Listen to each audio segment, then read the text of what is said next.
Hello everyone, this is Sohail Ahmed from Presidency Junior College. I welcome you to our online classes. My dear students, I'm very happy that you have asked so many questions to me. For example, you have asked, what do you mean by angular momentum? What do you mean by momentum? Law of conservation of energy, law of conservation of angular momentum, law of conservation of mass, positron, neutrino, weak nuclear force. So one by one, inshallah, I will try to solve the question. Number one, uh, from your side, law of conservation of angular momentum by Aminul Haq, characteristics of gravitational force by Aryan Lashkar, what is positron by Nurita Lashkar, conservation of mass by Enarul Barbuya, momentum by Shafaruddin Talukdar, Nikita Jaman Lashkar, date of exam, law of conservation of momentum, weak nuclear force by Enamul Haq, law of conservation of energy by Ruhina. So my dear students, first of all, the first question, law of conservation of angular momentum. Law of conservation of angular momentum जानने के लिए आपको पहले जानना होगा momentum क्या है, और मोमेंटम के पहले आपको जानना होगा मास क्या होता है। तो किसी भी एक ऑब्जेक्ट का मास मतलब होता है उसमें नंबर ऑफ पार्टिकल्स। अगर नंबर ऑफ पार्टिकल्स बहुत क्लोज है तो ऑब्वियसली उसका मास ज्यादा होगा। हम लोग अगर एक एग्जांपल लेंगे, मान लो यहाँ पे ये एक सर्कुलर कंटेनर है जिसमें नंबर ऑफ पार्टिकल्स बहुत पास पास है, एक दूसरे का बहुत पास पास है, और यहाँ पे एक कंटेनर लिया जिसमें नंबर ऑफ पार्टिकल्स दूर दूर है, तो किसका मास ज्यादा होगा? किसका मास ज्यादा होगा? ऑब्वियसली इसका मास ज्यादा होगा और इसका मास कम होगा। मास मतलब नंबर ऑफ पार्टिकल्स। बंगाली में हम लोग जो जानते थे भौर, तो अभी बंगाली को छोड़ दो और टेंशन मत लेना जो बंगाली के बैकग्राउंड से हो, सिर्फ हम लोग उसका डेफिनेशन जानेंगे। मास मतलब किसी भी एक चीज में नंबर ऑफ पार्टिकल्स होता है। जैसे एक कंटेनर है जिसमें मैंने आयरन रखा और दूसरा कंटेनर सेम साइज का है, उसमें मैंने कपड़ा रखा, तो किसका मास ज्यादा होगा? ऑब्वियसली आयरन का मास ज्यादा होगा। क्यों मास ज्यादा होगा? क्योंकि लोहे का जो पार्टिकल है, डेंसिटी है बहुत ज्यादा है और एक दूसरे का बहुत पास पास है। तो अगर पास पास है तो ऑब्वियसली इसका मास ज्यादा होगा, इसका मास कम होगा।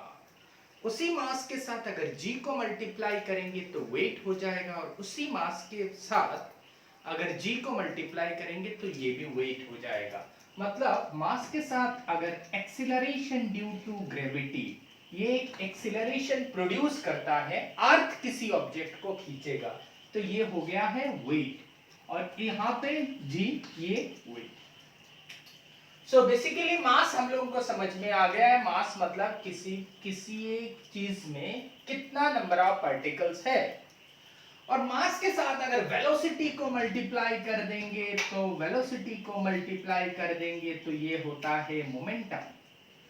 मतलब मास के साथ उसका वेलोसिटी मतलब डिस्प्लेसमेंट बाय टाइम। यहां से कोई एक ऑब्जेक्ट, यहां से मान लो इस ऑब्जेक्ट यहां गया, तो इस ऑब्जेक्ट का यहां से यहां डिस्प्लेसमेंट हम लोग मेजर कर सकते हैं, टाइम भी मेजर कर सकते हैं। This displacement by time is known as velocity. वही डिस्प्लेसमेंट बाय टाइम का नाम होता है वेलोसिटी। तो मास और वेलोसिटी दोनों को एक साथ मल्टीप्लाई करेंगे तो जो क्वांटिटी मिलता है उसका नाम है मोमेंटम। तो law of conservation of momentum क्या होता है? पहला क्वेश्चन अगर मानोगे कि law of conservation of momentum, इसका मतलब मोमेंटम कंजर्व रहेगा। किसी एक इंस्टेंट का पहले जितना मोमेंटम है बाद में उतना ही मोमेंटम होगा। दो ऑब्जेक्ट एक दूसरे के साथ धक्का लगा, तो धक्का लगने के पहले उनका मोमेंटम और बाद का मोमेंटम कंजर्व्ड है, उसी को बोलते हैं law of conservation of momentum. Example से समझेंगे। यहां पे एक कार मान लो जिस कार का स्पीड या वेलोसिटी ये इस डायरेक्शन से मूव कर रहा है, और यहां पे भी एक कार है, इस कार का वेलोसिटी, दोनों कार यहां ऐसे ये है, ठीक है। सो ये कार, ओके इसको ऐसे बना देते हैं, ये कार यहां मूव कर रहा है with a, this is initial car with a velocity u, this is the final car with a velocity, this is u1, this is u2। दोनों, ये भी इस डायरेक्शन पे मूव कर रहा है, ये भी इसी डायरेक्शन पे मूव कर रहा है। धक्का, एक दूसरे को धक्का मारने के लिए किसका वेलोसिटी ज्यादा होना चाहिए? ऑब्वियसली इसका वेलोसिटी ज्यादा होना चाहिए। तो before collision this velocity should be greater than this, इसका वेलोसिटी ज्यादा होना चाहिए इसका वेलोसिटी से। जब दोनों धक्का लगेगा, ये जोर से आ रहा है और ये धीरे धीरे जा रहा है, जोर से आ रहा है, तो किसका वेलोसिटी धक्का लगने के बाद ज्यादा होगा? धक्का लगने के बाद इसका velocity v2 should be greater then v1, ये इसका वेलोसिटी इसमें ट्रांसफर हो जाएगा। तो यहां पे हम लोग इसका मास अगर m1 है और इसका मास अगर m2 है, तो दोनों धक्का लगने के पहले दोनों का momentum of the system, system मतलब यहाँ पे 2 भी हो सकता है 3 भी हो सकता है, तो इसका मोमेंटम कितना होगा? m1 u1 plus m2 u2, ये है धक्का लगने के पहले, शुड बी इक्वल टू धक्का लगने के बाद m1 v1। जो u1 गाड़ी था, जो ऑब्जेक्ट था, जिसका इनिशियल वेलोसिटी u1 था, वो फाइनली हुआ v1। सो m1 v1 plus m2 v2, ये हम लोगों को बोलता है कि momentum before collision should be equal to momentum after collision. This is the law of conservation of momentum, ठीक है। अभी आते हैं law of conservation of angular momentum. तो law of conservation of angular momentum क्या होता है, उसको हम लोग अभी एक्सप्लेन करेंगे। कोई भी ऑब्जेक्ट, ये सेंटर से यहां पे एक ऑब्जेक्ट है जो इस सर्कुलर पाथ पे घूम रहा है। एंगुलर मतलब कोई भी ऑब्जेक्ट अगर सर्कुलर पाथ पे रोटेट करेगा, तो उसका जो वेलोसिटी होता है उसका नाम है एंगुलर वेलोसिटी, उसका जो मोमेंटम होता है उसका नाम है एंगुलर मोमेंटम। जैसे मैं किसी चीज को लेके ऐसे घूम रहा हूं, ठीक है, तो यहां पे जो ऑब्जेक्ट होगा, उस ऑब्जेक्ट की रेस्पेक्ट से इस ऑब्जेक्ट का वेलोसिटी जो है वो एंगुलर वेलोसिटी होगा, मोमेंटम एंगुलर मोमेंटम होगा, एंगुलर एक्सीलरेशन होगा, और उसका फोर्स का एक नाम है टॉर्क। यहाँ पे जो फोर्स लगता है सर्कुलर मोशन पे, उसका नाम होता है TORQUE, टॉर्क, बाद में पढ़ेंगे। तो ये अगर सर्कुलर पाथ पे घूम रहा है, ये अगर इस सर्कुलर पाथ पे घूम रहा है और इसका रेडियस r है, तो इस ऑब्जेक्ट का मास मान लो m है और इसका वेलोसिटी, लीनियर वेलोसिटी v है, लीनियर वेलोसिटी v है, तो इन तीनों का मल्टीप्लिकेशन को हम लोग बोलते हैं angular velocity, MBR, mass velocity into this distance. तो मान लो पहले इसका MBR इतना था, मैंने बाद में क्या किया, इसका वेलोसिटी को, इस डिस्टेंस को छोटा करके यहां ऑब्जेक्ट को लेके आ गया। जब ऑब्जेक्ट यहां आएगा तो उसका R क्या होगा, छोटा हो जाएगा, तो यहां पे इसका नाम M, मास सेम रहेगा, MR1 दिया, तो R1 क्या हुआ, डिक्रीज हो गया। तो इसको बैलेंस सेम करने के लिए मास तो चेंज नहीं होगा, अगर R1 छोटा हो गया तो बड़ा कौन होना चाहिए, वेलोसिटी बड़ा होना चाहिए, वेलोसिटी बढ़ जाएगा, तब तो जाके ये दोनों एक दूसरे के साथ इक्वल दिख सकते हैं। तो हमने बोला कि कोई भी ऑब्जेक्ट अगर सर्कुलर पाथ पे घूम रहा है तो उसका रेडियस छोटा हो जाएगा, तो वेलोसिटी बड़ा हो जाएगा। इसका एक एक्सपेरिमेंट हम लोग बोल सकते हैं।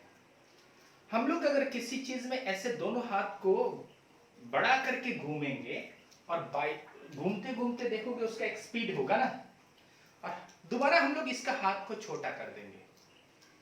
जो तुम लोगों ने देखे हो, बहुत सारे एथलेटिक्स ये करते हैं जंप मारने के लिए, जो पानी में जंप मारते हैं ना, तो देखोगे पूरा बॉडी को कम कर रहे हैं। क्यों कम कर रहे हैं, पूरा बॉडी को ऐसे कर देंगे क्यों करेंगे?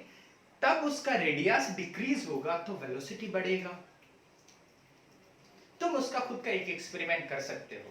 एक व्हील चेयर में बैठो और हाथ को फैला दो और तब घूमो। घूमते घूमते एक टाइम हाथ को छोटा कर दो, तब देखोगे वेलोसिटी बढ़ जाता है। जो स्केटिंग करते हैं ना बर्फ में, वो लोग भी ऐसे करते हैं। पहले ऐसे हाथ खोल के घूमेंगे और बाद में हाथ को छोटा कर देंगे। ये हाथ को छोटा कर रहे हैं मतलब रेडियस छोटा कर रहे हैं। क्यों? वेलोसिटी को बढ़ाने के लिए। तो यही बोलता है कि momentum, angular momentum before this should be equal to angular momentum रेडियस छोटा करने के बाद, दोनों बराबर होना चाहिए। तो एंगुलर मोमेंटम, ये law of conservation of angular momentum before and after same, यहां पे एडजस्ट हो रहा है। जब रेडियस को छोटा किया तब वेलोसिटी बढ़ गया, रेडियस को छोटा किया वेलोसिटी बढ़ गया। तो ये है law of conservation of angular momentum. बाद में एक क्वेश्चन आया था law of conservation of mass. Law of conservation of mass को यहां पे मास कंजर्व है। जैसे एक एग्जांपल मैं ले सकता हूं यहां पे अगर हाइड्रोजन प्लस ऑक्सीजन तो बनता क्या है? वाटर। हाइड्रोजन का मान लो 2 ग्राम, वाटर का 16 ग्राम, तो दोनों को जोड़ के भी यहां होना चाहिए 18 ग्राम। मतलब ये हुआ रिएक्शन के पहले जितना मास था दोनों को ऐड करने के बाद, रिएक्शन के बाद में भी उतना है। उसी को हम लोग बोलते हैं conservation of mass. Mass conserve है मानी रे बाइलो मास बदलेना। रिएक्शन और आगे जो तखन मास আসলো না নি পরেও তখন মাস ওগুলো law of conservation of mass. Similarly law of conservation of momentum মানি হইল গিয়া ধাক্কা খাইবার আগে যতক্ষণ মোমেন্টাম আসলো ধাক্কা খাইবার বাদেও ততক্ষণ momentum. Law of conservation of energy মানি হইল গিয়া এনার্জি সব জায়গায় কনজার্ভ থাকে, একটা फॉर्म থেকে অন্যটা फॉर्म में ट्रांसफर হয়। मतलब ये होता है कि एनर्जी हमेशा कंजर्व रहता है, ये जस्ट एक फॉर्म से दूसरे फॉर्म में ट्रांसफर होता है। जैसे मान लो यहाँ पे नेक्स्ट टॉपिक है law of conservation of energy. So law of conservation of energy में मैं यहाँ पे एक बॉल यहाँ पे है और ये आके यहाँ गिरा, इस पॉइंट पे इसका जितना एनर्जी होगा इस पॉइंट पे भी सेम होना चाहिए, इस पॉइंट पे भी सेम, इस पॉइंट पे भी सेम। 1 2 3 4 चारों पोजीशन में इसमें जितना एनर्जी है उसमें उतना, उसमें भी उतना, उसमें भी उतना होना चाहिए। उसी को बोलते हैं हम लोग कंजर्व्ड एनर्जी। कंजर्व्ड है एनर्जी मतलब लॉस नहीं हो रहा है, गेन भी नहीं हो रहा है। जैसे मैंने आपको थप्पड़ मारा, पहले क्लास में ये एग्जांपल दिया था, उसी थप्पड़ का एनर्जी जो है उस एनर्जी कन्वर्ट होगा आपका साउंड एनर्जी या हीट एनर्जी में। इसी तरह किसी बॉल को बाहर से ऊपर से नीचे फेंकेंगे तो वहां पे जब धक्का लगेगा उस टाइम में भी उसका एनर्जी कंजर्व रहना चाहिए। वही होता है law of conservation of energy, मतलब एनर्जी कंजर्व है। तो उसके बाद आपका एक क्वेश्चन है पॉजिट्रॉन क्या है, न्यूट्रिनो क्या है, वीक न्यूक्लियर फोर्स क्या है और कैरेक्टरिस्टिक्स ऑफ ग्रेविटेशनल फोर्स। तो कैरेक्टरिस्टिक्स ऑफ ग्रेविटेशनल फोर्स पे हम लोग देखेंगे ग्रेविटेशनल फोर्स किसका किसका बीच में होता है। ये सन है और ये अर्थ है, इन दोनों के बीच में जो अट्रैक्शन होता है या हेवी ऑब्जेक्ट के बीच like Uranus, Venus, Pluto, different galaxies, उस सब के बीच जो फोर्स ऑफ अट्रैक्शन होता है उसी का नाम होता है gravitational force.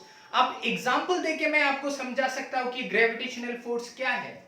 As per example मेरा चारों ओर किसी चीज को घुमाने के लिए मुझे रस्सी से उसको बांधना पड़ेगा, तो ये रस्सी वो घुमा रहा है। सिमिलरली सन की चारों ओर जो अर्थ घूम रहा है ना, जो डिफरेंट प्लैनेट्स घूम रहा है, कौन घुमा रहा है? रस्सी का काम कौन करता है वहां पे रस्सी का काम करता है वो फोर्स जिसका नाम है gravitational force. So gravitational force का कैरेक्टरिस्टिक्स अगर बोलना है तो बोलेंगे it is always attractive in nature, ये हमेशा अट्रैक्ट करता है। ठीक है, it is always attractive in nature. दूसरा, it follows inverse square law. Inverse square law मतलब ये होता है कि रेडियस बढ़ जाएगा, दिस डिस्टेंस बढ़ जाएगा तो फोर्स कम होगा। ऑब्वियसली रेडियस अगर दूर दूर चला जाएगा तो फोर्स कम होगा, पास पास होगा तो फोर्स ज्यादा होगा। और नंबर 3, तो हम लोग नंबर 2 बोलेंगे, ये attractive, always attractive in nature, पहला वाला बोला। दूसरा बोला फॉलोज इनवर्स स्क्वायर लॉ। तीसरा हम लोग बोलेंगे इट इज, ये अट्रैक्टिव है, इनवर्स स्क्वायर लॉ फॉलो किया। और तीसरा हम लोग इसको बोल सकते हैं, इसका रेंज जो है इनफाइनाइट रेंज है, बहुत दूर दूर तक इनफाइनाइट। सो इनफाइनाइट रेंज है, मतलब दूर दूर तक वो अट्रैक्ट कर पाएगा। ठीक है। अच्छा, और एक है it is the weakest force in nature. जितना तरह का फोर्स होता है ना, सबसे ये वीकेस्ट फोर्स इन नेचर है। ठीक है, तो ये हो गया characteristics of gravitational force. Next positron.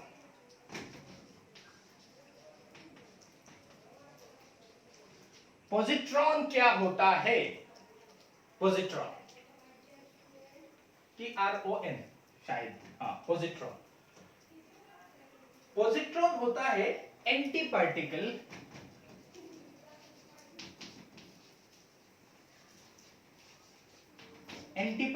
Of electron. So positron के बारे में हम लोगों ने क्या बोला? Anti particle of electron. अच्छा, उसके बाद किसने क्या बोला था? हाँ, वीक न्यूक्लियर फोर्स और मोमेंटम बोल दिया, कंजर्वेशन ऑफ मास बोल दिया, और उसके बाद पॉजिट्रॉन बोल दिया। उसके बाद वीक न्यूक्लियर फोर्स के बारे में बोलेंगे, खाली वीक न्यूक्लियर फोर्स बाकी है। अच्छा, एंटी पार्टिकल ऑफ पॉजिट्रॉन मतलब यहाँ पे क्या होता है? मतलब इलेक्ट्रॉन का प्रॉपर्टी का जैसे उसी का ही प्रॉपर्टी होगा। इलेक्ट्रॉन का मास को अगर ऊपर लिखेंगे तो मास 0 होता है और चार्ज कितना माइनस होता है। तो पॉजिट्रॉन का क्या होगा? पॉजिट्रॉन का भी एंटी पार्टिकल बोला, मतलब सभी प्रॉपर्टी सेम होगा, एक चेंज हो सकता है। तो एक क्या चेंज है? इसका चार्ज +1 है। ठीक है, तो इलेक्ट्रॉन का एंटी पार्टिकल का नाम होता है पॉजिट्रॉन। इलेक्ट्रॉन का चार्ज -1 होता है, लेकिन पॉजिट्रॉन का +1 होगा। इसी तरह हम लोग वीक न्यूक्लियर फोर्स में देखेंगे neutrino, anti neutrino. Weak nuclear force कहाँ काम करता है? न्यूक्लियस के अंदर बहुत सारा छोटा छोटा पार्टिकल्स है, प्रोटॉन और न्यूट्रॉन को छोड़ के बहुत सारा पार्टिकल्स है, बेरियॉन्स, लेप्टॉन्स, नंबर, बहुत सारा पार्टिकल्स वहां पे आपका होगा, म्योन, ट्योन। सो ये सब को बीच जो इंटरेक्शन होता है उसी का नाम है वीक न्यूक्लियर फोर्स। हम लोगों ने बोला बीटा डीके में ये काम में आता है। बीटा डीके मतलब क्या होता है? यहाँ पे एक न्यूट्रॉन का मास नंबर 1 है, चार्ज 0 है। ये न्यूट्रॉन अगर डीके होगा, टूट जाएगा, तो यहाँ पे प्रोड्यूस होता है एक प्रोटॉन। प्रोटॉन का मास भी 1, ऊपर में जो लिखा वो मास है और नीचे जो लिखा वो चार्ज है, चार्ज +1 है। और यहाँ पे प्रोड्यूस होता है -1 0। तो अभी देखो इसको चार्ज बैलेंस करेंगे, 1 + 0 मतलब 1 हुआ, 1 + -1 0 हो गया। ठीक है, और उसके साथ एक एंटी न्यूट्रिनो, न्यू ई मतलब न्यूट्रिनो, और माइनस ऊपर में दिया मतलब anti neutrino. Anti neutrino is the anti particle of neutrino. Neutrino NEUTRINO। Neutrino क्या होता है? न्यूट्रिनो, इसका रेस्ट मास ऑलमोस्ट 0 होता है और चार्ज भी 0। इसका स्पिन होता है ½ तो हमने क्या बोला? न्यूट्रिनो जो है ये एक पार्टिकल है जिसका चार्ज 0 होगा। सब एटॉमिक पार्टिकल न्यूक्लियस के अंदर रहता है, उसका चार्ज मैंने क्या बोला? 0। मास, रेस्ट मास ऑलमोस्ट 0 मैंने बोला। एग्जैक्टली जीरो नहीं है, ऑलमोस्ट जीरो, और उसका स्पिन होता है हाफ स्पिन। मैं पूरा घूम गया तो फुल स्पिन हुआ, मैं यहां से आधा घूमा फिर उल्टा आ गया फिर आधा घूमा तो ये होगा हाफ स्पिन, तो इसका भी हाफ स्पिन है। एंटी न्यूट्रिनो क्या होता है? Anti neutrino ANTINEUTRINO, anti neutrino जो होता है ना, न्यूट्रिनो का एंटी पार्टिकल होता है। मतलब न्यूट्रिनो का प्रॉपर्टी का जैसे सेम रहेगा, लेकिन एक दो प्रॉपर्टी मैंने जो पहले बोला था चेंज हुआ। क्या प्रॉपर्टी चेंज हुआ? इसका स्पिन अगर क्लॉकवाइज है तो वो एंटी क्लॉकवाइज होगा। मतलब एंटी न्यूट्रिनो का सेम, रेस्ट मास भी जीरो होगा, चार्ज भी जीरो होगा, लेकिन उसका स्पिन जो है उल्टा होगा। अगर न्यूट्रिनो का स्पिन ऐसे हाफ स्पिन है तो एंटी न्यूट्रिनो का उल्टा हाफ स्पिन है, तो ये है एंटी न्यूट्रिनो। तो यहाँ पे जो ये न्यूक्लियर रिएक्शन एक बार क्लास 12 में आया था 2 मार्क्स देके, कि अगर एक न्यूट्रॉन टूटता है, डीके होता है, तो एक प्रोटॉन प्रोड्यूस हुआ, एक बीटा माइनस प्रोड्यूस हुआ, बीटा पार्टिकल, बीटा माइनस मतलब ये, इसी का नाम है बीटा माइनस, प्लस अगर नीचे होगा तो beta plus, so beta minus decay होगा। और जो थर्ड पार्टिकल प्रोड्यूस होता है उसका नाम क्या है? जो थर्ड पार्टिकल प्रोड्यूस होता है उसका नाम है एंटी न्यूट्रिनो। सो ये बीटा डीके के टाइम में जो इंटरेक्शन काम में आया, जो इंटरेक्शन था, जो फोर्स का काम किया, जो फोर्स है, उसी फोर्स का नाम होता है weak nuclear force. So basically समझ लो कि वीक न्यूक्लियर फोर्स न्यूक्लियस के अंदर में जो सब एटॉमिक पार्टिकल्स है उन लोगों के बीच में होता है। ठीक है, हाँ, वेरी गुड। सो पॉजिट्रॉन, वीक न्यूक्लियर, हाँ, momentum, conservation of mass, conservation of energy, हो गया सब। ठीक है, thank you very much question पूछने के लिए। हाँ, अभी हम लोग एक नया चैप्टर शुरू करेंगे, चैप्टर नंबर 3। सो चैप्टर 3 उसका नाम है motion in a straight line.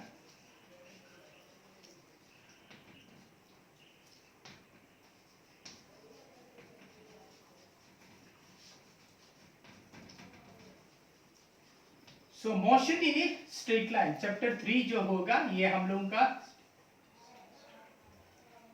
Chapter 3 का ये पहला लेक्चर होगा, motion in a straight line. ठीक है, या इसको वन डायमेंशनल मोशन भी हम लोग बोल सकते हैं, motion in a straight line. तो फिजिक्स का जो ब्रांचेस है वो हम लोगों को मालूम है, मैकेनिक्स, थर्मोडायनामिक्स, इलेक्ट्रोमैग्नेटिज्म, ऑप्टिक्स, ये हम लोगों ने पहला चैप्टर में पढ़े थे। उसमें जो मैकेनिक्स होता है ना, उसी मैकेनिक्स का 3 पार्ट है।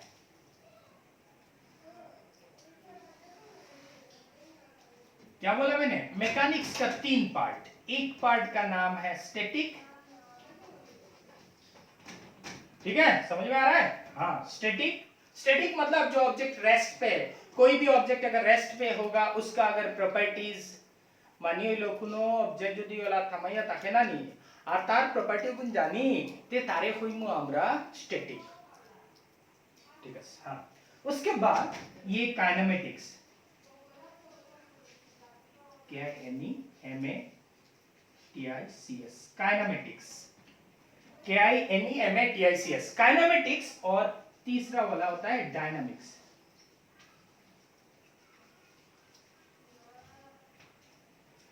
सो ये 3 ब्रांच होता है मैकेनिक्स का, स्टैटिक, काइनेमेटिक्स, डायनामिक्स। स्टैटिक मतलब ऑब्जेक्ट रेस्ट पे है तब उसका प्रॉपर्टीज को जानेंगे तो स्टैटिक हुआ। ऑब्जेक्ट अगर मोशन पे है, गाड़ी चल रहा है, ठीक है, तो उस गाड़ी का वेलोसिटी कितना होगा, उसका एक्सेलरेशन कितना होगा, डिस्प्लेसमेंट कितना होगा, वो अगर जानेंगे तो होता है काइनेमेटिक्स। सो काइनेमेटिक्स में हम लोग मोशन के बारे में पढ़ेंगे, लेकिन कॉज ऑफ मोशन नहीं पढ़ेंगे। कॉज ऑफ मोशन मतलब ये ऑब्जेक्ट मोशन पे क्यों आया, मोशन पे क्यों गया, मतलब फोर्स लगाया, इस सब के बारे में नहीं पढ़ेंगे। ओनली पढ़ेंगे मोशन होने के बाद वेलोसिटी, एक्सेलरेशन, वर्क डन, ये सब के बारे में वर्क डन शायद फोर्स इनटू डिस्प्लेसमेंट, तो वर्क डन फोर्स की कॉज ऑफ मोशन में आ जाएगा। तो ये काइनेमेटिक्स में हम लोग खाली पढ़ेंगे मोशन के बारे में, और कॉज ऑफ मोशन जो है वो नहीं पढ़ेंगे। कॉज ऑफ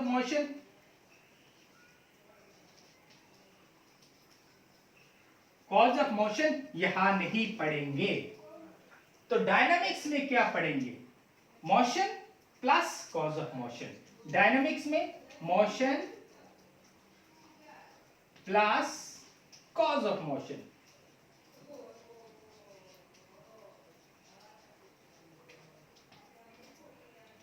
तो ये 3 ब्रांच मैकेनिक्स का है। दोबारा मैं बोलता हूं, स्टैटिक मतलब एक ऑब्जेक्ट रेस्ट पे है उसके बारे में पढ़ेंगे तो स्टैटिक हुआ। काइनेमेटिक्स मतलब ऑब्जेक्ट मोशन पे जाने के बाद, लेकिन कॉज ऑफ मोशन नहीं पढ़ेंगे। और डायनामिक्स में क्या पढ़ेंगे? हम दोनों पढ़ेंगे, motion plus cause of motion. तो अभी ये जो चैप्टर है ये काइनेमेटिक्स के अंडर में आता है। तो काइनेमेटिक्स में हम लोग one dimensional motion, motion in a straight line, one dimensional motion पढ़ेंगे। वन डायमेंशनल मोशन मतलब क्या होता है? किसी भी ऑब्जेक्ट, ये कार अगर इस डायरेक्शन पे जाएगा खाली, तो इसको हम लोग बोलेंगे वन डायमेंशनल मोशन। तो इस एक्सिस को अगर हम लोग मानते हैं एक्स एक्सिस है, तो इसी तरह इस प्लेन में भी होगा, इस प्लेन में भी होगा। ये y एक्सिस है, ये z एक्सिस है। तो ये 3 कोऑर्डिनेट हम लोगों ने ड्रॉ किया। एक है x एक्सिस, दूसरा है y एक्सिस, ये है z एक्सिस। आपका घर के कोने को लेंगे तो वहां पे भी 3 एक्सिस होता है, 1 2 3। कोई भी ऑब्जेक्ट अगर एक ही एक्सिस में जाएगा, जैसे ये ऐसे भी जा सकता है, यहाँ पे जो मैंने यहाँ पे ड्रॉ किया है ना, गाड़ी एक्स एक्सिस में जा रहा है तो ये वन डायमेंशनल मोशन होगा। खाली वाई एक्सिस में जा रहा है, ऐसे मूव कर रहा है, ये भी वन डायमेंशन। जेड एक्सिस में ये भी वन डायमेंशनल मोशन। मतलब किसी एक ऑब्जेक्ट का आइडेंटिफाई करने के लिए अगर खाली एक ही एक्सिस का जरूरत होगा तो उसी को बोलेंगे वन डायमेंशनल मोशन। जैसे ये है, ये 3 डायमेंशनल मोशन है, देख रहे हो ना। अगर गाड़ी ऐसे जाएगी तो ये वन डायमेंशनल मोशन, ऐसे खाली गाड़ी जाएगी वन डायमेंशनल मोशन, ऐसे ऊपर में जाएगी खाली इस एक्सिस के बराबर, तो ये भी वन डायमेंशनल मोशन होगा। 2 डायमेंशन कैसे सोच सकते हैं? ये गाड़ी या ये बॉल यहां से उछल के ऐसे गया, मतलब इस गाड़ी का डिस्टेंस को मेजर करने के लिए मुझे पहले ये एक्सिस का लेना जरूरी है, उसके बाद वाई एक्सिस। मतलब एक्स एक्सिस में ये यहां से इतना गया और वाई एक्सिस में उतना गया, दोनों एक्सिस का जरूरत हुआ, तो ये होगा 2 डायमेंशनल। इसी तरह अगर तीनों एक्सिस का जरूरत होता है तो 3 डायमेंशनल। सो 3 डायमेंशनल मोशन मतलब यहां पे मैंने कोई एक ऑब्जेक्ट रखा, यहां पे इसको आइडेंटिफाई करने के लिए उस कोने से पहला मुझे इस एक्सिस के बराबर आना होगा, मतलब इस एक्सिस में ये 2 किलोमीटर गया, उसके बाद ऊपर में जाएंगे 2 किलोमीटर, उसके बाद इधर आएंगे 2 किलोमीटर, मतलब तीनों एक्सिस का जरूरत हुआ। इसी को हम लोग बोलते हैं 3 डायमेंशनल मोशन। अच्छा, 1 dimensional motion, 2 dimensional motion. So motion in a straight line, तो इसका पहला जो वर्ड है मोशन, इसको जानने के लिए पहले मुझे जानना होगा पोजीशन क्या है।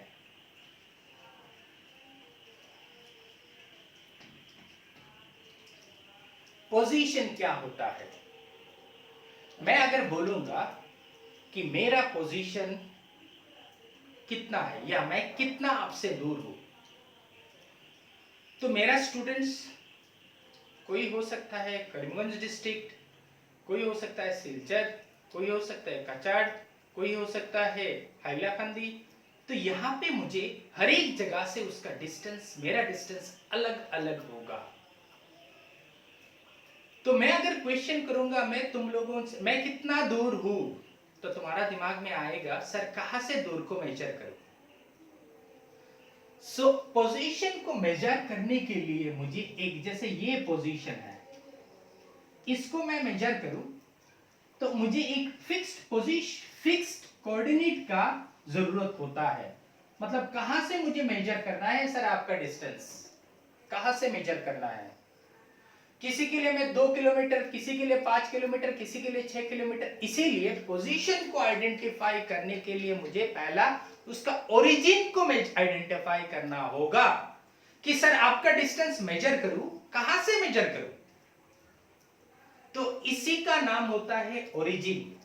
और ये जो हम लोगों ने पहले बनाए थे X axis, Y axis, Z axis जो बनाए थे ना, ये है कोऑर्डिनेट।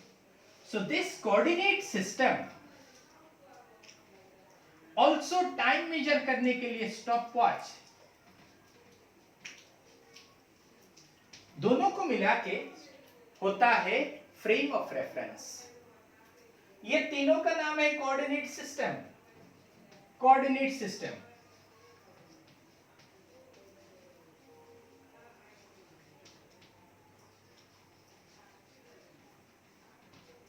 ये तीनों एक्सिस को एक साथ मिला के नाम देते हैं कोऑर्डिनेट सिस्टम। और इस जीरो जो ओरिजिन है, इसको हम लोग जीरो को बोलते हैं ओरिजिन। इस कोऑर्डिनेट सिस्टम मतलब पोजीशन मेजर किया, उसके साथ अगर टाइम भी मेजर करेंगे एक स्टॉपवॉच से, तो होता है frame of reference. Frame of reference. तो मैंने क्या बोला कि पोजीशन मतलब मेरा स्टेट, मैं कहां हूं, कितना दूर हूं। तो ये असल में हम लोग जो रेस्ट पे है, मैं जहां पे यहां पे खड़ा हूं ना, मैं 100% रेस्ट पे नहीं हूं, क्योंकि ये पूरा धरती भी घूम रहा है ना, तो मैं कैसे रेस्ट पे हूं। So nothing is rest in this universe, सब कुछ मूव हो रहा है। तुम सो रहे हो फिर भी तुम्हारे अंदर जो ब्लड सर्कुलेशन वो चलता है। तुम सो भी रहे हो फिर भी ये धरती घूम रहा है। तो नथिंग इज रेस्ट। तो यहां पे मैंने ये बोला कि frame of reference, absolute rest पे कोई चीज नहीं होता। एब्सोल्यूट रेस्ट मतलब तुम जहां से मेजर करोगे वो जगह भी तो घूम रहा है। जैसे फ्रेम ऑफ रेफरेंस जो लिया था मैंने कि मेरा पोजीशन को मेजर करने के लिए मैं ट्रेन में हूं, तो पास वाला स्टेशन लिया, इस स्टेशन से मैं इतना दूर हूं। लेकिन ये एब्सोल्यूट नहीं है, एब्सोल्यूट रेस्ट पे नहीं है, क्योंकि जो स्टेशन तुमने लिया था, जो ओरिजिन लिया था, जो रेफरेंस लिया था, जहां से तुमने मेजर करना शुरू किया था, वो भी तो घूम रहा है। अच्छा सर, हम लोग किसी चांद को ले लेंगे कि चांद से मैं तो एब्सोल्यूट रेस्ट पे हूँ, या चांद के हिसाब से मैं एब्सोल्यूट मोशन पे हूँ। नहीं, वो चांद भी तो मूव हो रहा है। जिसको भी तुम रेफरेंस लोगे, गैलेक्सीज को लो, सभी तो मूव होता है। तो एब्सोल्यूट रेस्ट या एब्सोल्यूट मोशन का कॉन्सेप्ट नहीं है, ये नहीं होता है, थियोरेटिकल कॉन्सेप्ट है। Nothing is in absolute motion और in absolute rest, because the frame of reference from where we want to measure our position, it is also in motion. So हम लोग बोल सकते हैं nothing is at absolute rest. So position हो गया, frame of reference हो गया। इसका पोजीशन को जानने के लिए मुझे क्या करना होगा, इस एक्सिस में आना होगा, उसके बाद इस एक्सिस में जाना होगा। पोजीशन के बाद हम लोग बोलेंगे मोशन। मोशन क्या होता है?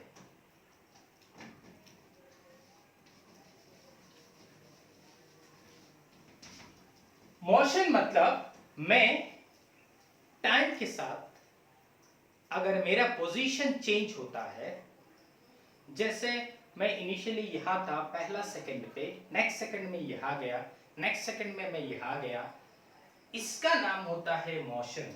If an object changes its position with respect to time, time के साथ अगर उसका पोजीशन चेंज कर रहा है तो उसको बोलेंगे मोशन। ठीक है, हाँ, उसको क्या बोलेंगे?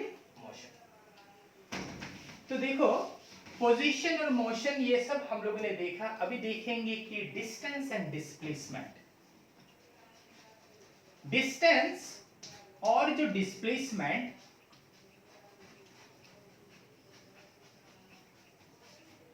ये दोनों हम लोग बहुत पहले से जानते हैं कि डिस्टेंस और डिस्प्लेसमेंट क्या होता है। डिस्टेंस मतलब पाथ लेंथ, जो एक स्केलर क्वांटिटी है। स्केलर क्वांटिटी वही होता है जिसका खाली मैग्नीट्यूड है लेकिन उसका कुछ डायरेक्शन नहीं है।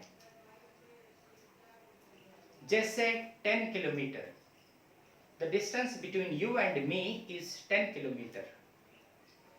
तो तुम इसको जिस डायरेक्शन पे भी मेजर करो ये 10 किलोमीटर आएगा। और इस 10 किलोमीटर को आइडेंटिफाई करने के लिए हमें कोई डायरेक्शन का जरूरत नहीं होता है। 10 किलोमीटर इज 10 किलोमीटर। मैं अगर बोलूं कि आई एम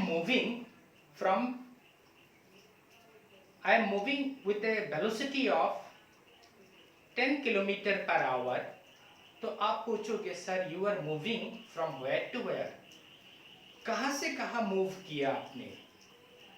जहां मैग्नीट्यूड और डायरेक्शन दोनों का जरूरत होता है उसी को बोलते हैं हम लोग वेक्टर क्वांटिटी, और स्केलर क्वांटिटी उसी को बोलते हैं SCALAR, स्केलर वेक्टर।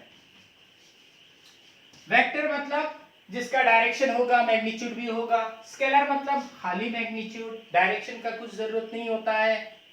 ठीक है, जैसे यहां पे मैं अगर एक वेक्टर का एग्जांपल दूं कि यहां से एक ऑब्जेक्ट को मैंने मूव कराया, ये ऑब्जेक्ट को यहां मूव कराया, सो डिस्प्लेस किया, तो you can ask me sir in which direction you have displace. जैसे मैं खुद का displacement, I am moving from Calcutta to Delhi, तो आप बोलोगे sir from where to where, from Calcutta to Delhi, तो मैंने मूव किया।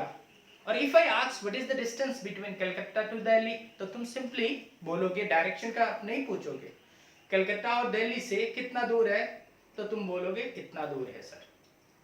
अगर मैं बोलूं कि मैं मूव किया फ्रॉम कलकत्ता टू दिल्ली या फ्रॉम दिल्ली टू कलकत्ता, तो मैंने मूव किया, मैं डिस्प्लेस हुआ, तो तुम पूछोगे बोले सर कहां से कहां डिस्प्लेसमेंट हुआ। जहां ये डायरेक्शन का जरूरत होता है उसका नाम होता है वेक्टर क्वांटिटी। तो displacement is a vector quantity, but distance के लिए कोई डायरेक्शन का जरूरत नहीं होता है, सो डिस्टेंस एक स्केलर क्वांटिटी है। आई बात समझ में? डिस्टेंस क्या है? डिस्टेंस एक स्केलर क्वांटिटी है और डिस्प्लेसमेंट एक वेक्टर क्वांटिटी है। डिस्टेंस मतलब सिंपली पाथ का लेंथ।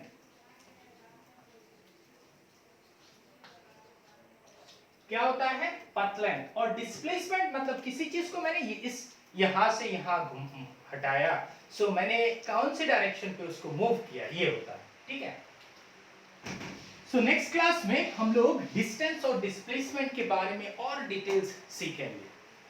तो एक इंपॉर्टेंट नोटिस आप सबके लिए है कि आप सबका एग्जाम मैं कल लूंगा, कल 3:30 PM ये एग्जाम होगा पहला चैप्टर के ऊपर। आपको पहला चैप्टर अच्छी तरह से पढ़ना है और फिजिक्स की जितना भी कुछ हम लोग देते हैं ना, डेली उसको सीखना है। So this is for today's class. Thank you very much. मजे से फिजिक्स को सीखो।